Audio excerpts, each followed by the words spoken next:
simulan natin gamitin yung app mismo, ano? So, ang gagawin natin, ang una mong gawin, step 1, kung naka-receive ka na, naka-sign in ka na, dito ka sa settings, i-set up mo muna yung, i-upload mo yung logo mo, yung TESDA logo, fill-upan mo yung data dito lahat. Yan, fill-upan mo lang. Yung mga may asterisk, kung may makita kayong asterisk, it means required yan na information. Now, iset nyo yung certificate at yung color nyo.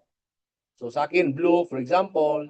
And then, yung certificate number prefix, automatic siya. Ito yung kagandahan kasi unique yung certificate number na i-generate niya. Hindi na kayo mag-generate na kayo-kayo lang.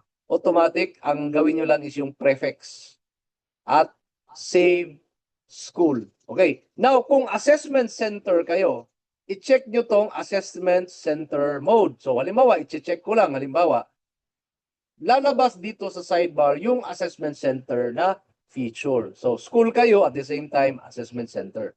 So, save school profile.